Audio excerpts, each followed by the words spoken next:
Thank you, Mr. Speaker, members of the House. I rise today in opposition to a dangerous concept I've seen and just heard bandied about by members of this legislature.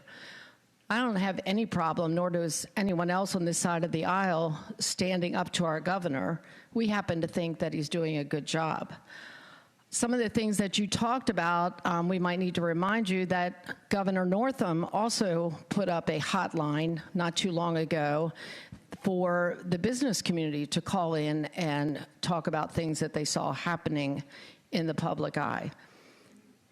Governor Youngkin encouraged members of the public to reach out if they have concerns about their children's education. If children are being taught that they're responsible for the actions of their ancestors, or if they're being taught they are automatically an oppressor, or that they're automatically oppressed based on skin color, he wants to know about it.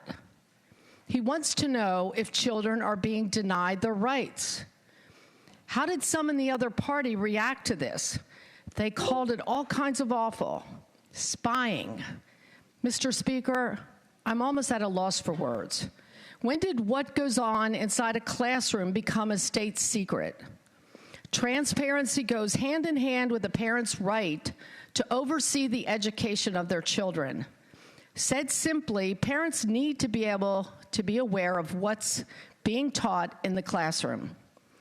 The governor has signaled a change of course. We're not going to allow concepts like critical race theory to be used in our classroom education any longer. Students telling parents what's going on in their classroom, and then parents voicing concerns to elected officials charged with the oversight of education, that's not spying, Mr. Speaker. That's democracy. That's citizen oversight. It's parents paying attention to their children's education and raising concerns if they see something going awry.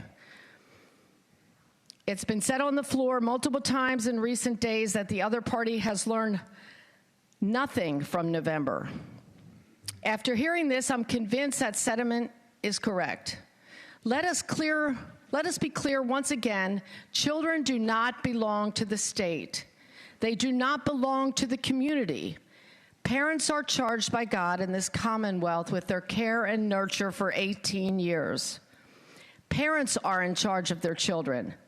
That's why we brought forward the Curriculum Transparency Bill, which has passed multiple times on a bipartisan basis.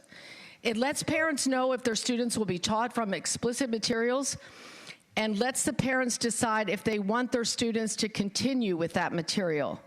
If not, they get different material that covers the same subject matter. Mr. Speaker, you cannot spy on that which ought to be a matter of public record. Parents have a right to know what their children are learning, and if they choose to voice concerns to their elected representatives about that information, it is their right. It is their responsibility. We shouldn't need a hotline.